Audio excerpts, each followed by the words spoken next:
So what happened was on 14th of July 2023, this is, I remember I was out somewhere, and when I came to know that yes, it has launched, all it struck to me was, it was a Friday, and it struck to me was that it is the Rohini Nakshatra.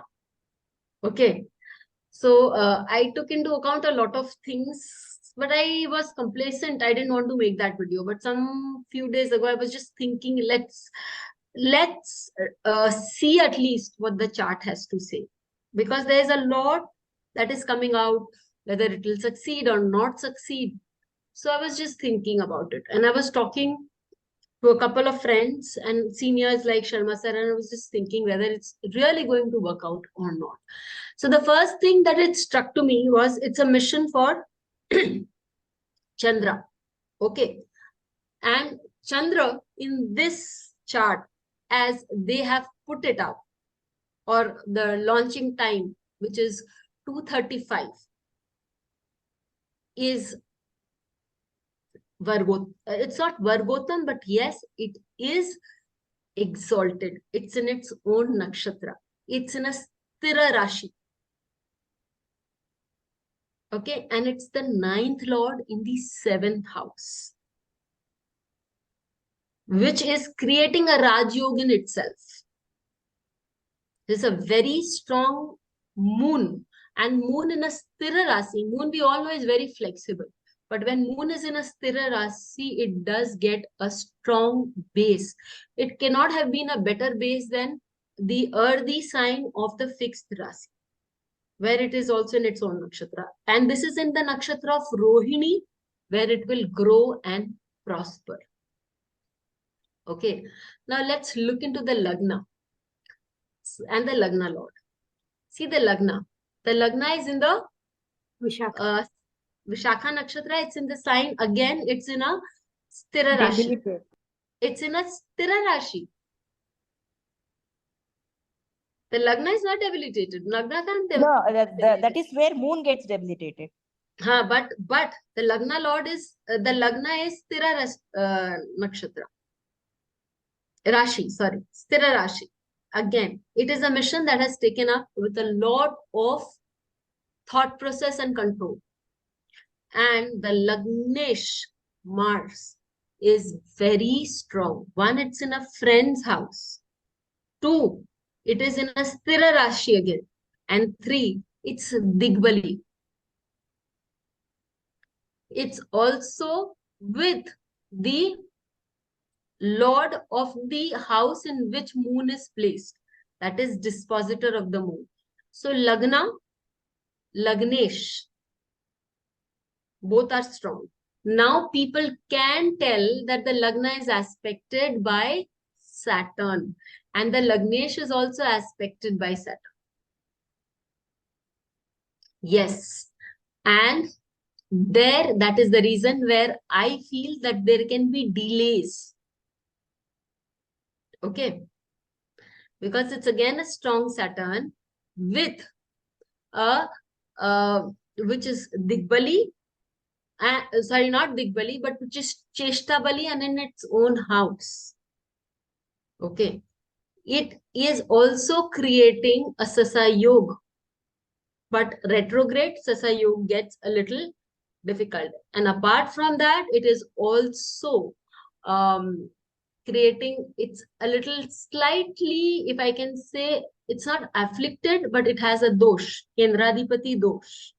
That means, as per Laghu Parashari, if a planet which is a malefic is sitting in its own house, a Kendra, it has a Kendradipati dosh, so it cannot give the results that it wants. But here, the results could be delay and can be delay of other things. And that is why, if those results are not given, I'm more than happy. One thing that Saturn already has given, when Saturn is in the 4th house, a person can go away far from its place of birth. Chandraayaan has gone far away from its place of birth. So that result has been delivered. And Mars and Saturn gives technicality. Very strong technicality. Let's look into the nakshatras also. See, Saturn is in Sadvihish. We all know that when Sadvihish is there, it's a strong control that can be seen and very strong observation. It's an obvious fact, isn't it, that this satellite is like kind of controlled 24/7. There is not a single moment or a millisecond where it's not being observed by the scientist. Again, that is working. From the home ground, if I'm looking into Lagnesh and the dispositor of moon, both are, where are they placed? They are placed in the nakshatra of Magha, which is saying that this mission is done with an intent to be the best in the field. And it's done with a lot of protection also. Okay. Now, are there going to be problems?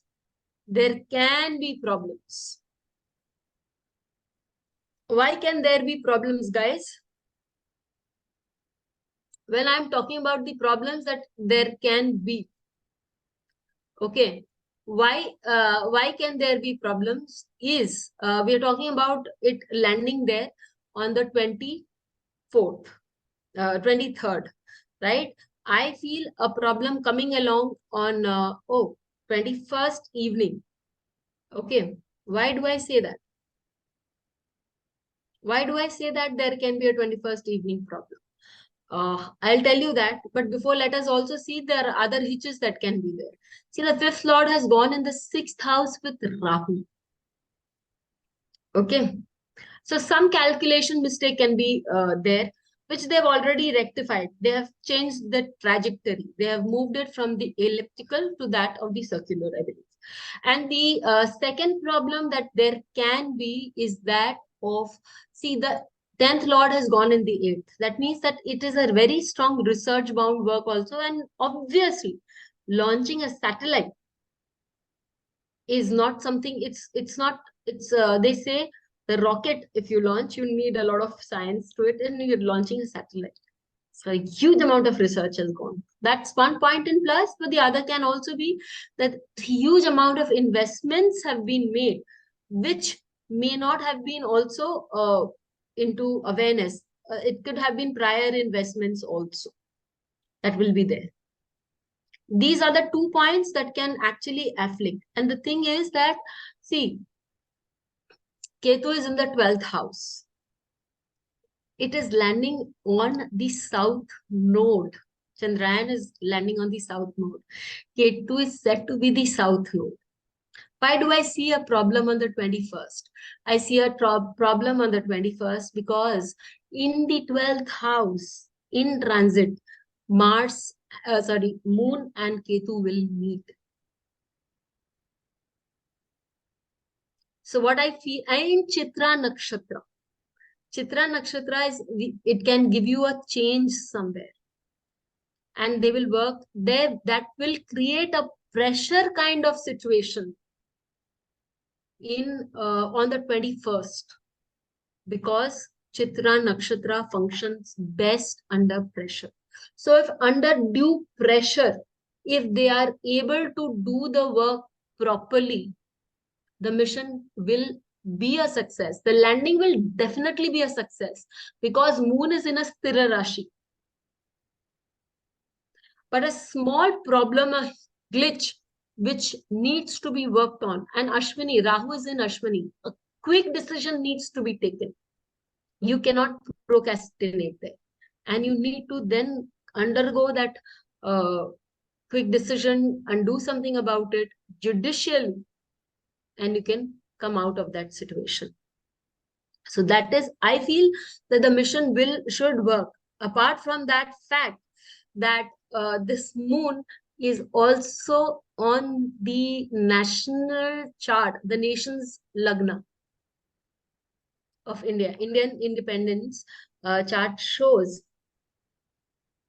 that moon is, that the Lagna is Taurus. Another point I would like to ask all of you people, do you think that this setting off at 2:35 p.m. was something of a coincidence? Don't you think that astrologers have been consulted to get this chart on that very day? There couldn't have been a better chart than this. See, the problem is Ketu in the 12th house and Saturn in the 4th house. But Saturn and Ketu will remain in any chart. This position could not have been a better position. And Ketu in the 12th house is so apparent because everything will have to come to an end. And Muhurta for any chart cannot be perfect. We've known that when we study Muhurta. Because anything that has a beginning will come to an end. Madam, Lagnesha and that moon lord, Mars Yes. and Venus are in Magha Nakshatra. Is Yes. it good? It's a Yes. Ketu Nakshatra. No, it doesn't. It is the Ketu Nakshatra in again Vimshotri Dasha. Okay. Okay. Otherwise, it is research oriented. But otherwise, that gives you prestige. It gives you name. It puts you on a different level altogether. It's the nakshatra of the Pitris. You're well protected. Royal. It puts you on a throne. Is there Parivartana yoga between Ketu where it is posited and Mars where it is posited? So you can say that there is a Parivartana yoga. You can say that. But the entire thing is also that Ketu was Kujavach Ketu. So if you understand this, that there is definitely somebody who's on a very high level astrologer who's been consulted for this. They are not shooting into space without astrological background. They will not. It's very, very clear from the chart. Yes. So you see, astrology works even with the best of scientists, isn't it, Sangeeta ji? And so nice, ma'am. So nicely explained. Very nice explanation. Thank you. Thank Amazing. you. So thank you. So this is what I wanted to show you people, that yes, we will see the glitches are there on the 21st. The high pressure building situation will be there. But nevertheless, we should be able to come out clean because the moon is beautiful. Moon is beautiful. Okay, and there is no Pap Kartari, as you can say, about the moon, because Jupiter is moving towards the moon and Rahu is moving away from the moon. So there's no Pap Kartari there either. Okay, think about it. One more We'll meet next week about that. Okay, Madam, the transit moon is 6th house from the chart moon. That will not. That's the reason why I said, Meena ji, that there will be a problem happening there. Rohini is a upward moving nakshatra. So again, that's totally working with your space research and everything. And Rohini is the nakshatra of growth. Rohini is the nakshatra of prosperity. And nothing better than Rohini when you are talking about launching something, growing something. And I will tell you one thing more, ma'am. It comes back again. Chandrayaan 2 failed. It came back again to set the thing. Yes. Yes. So repetition you can see from that Saturn. Retrograde Saturn.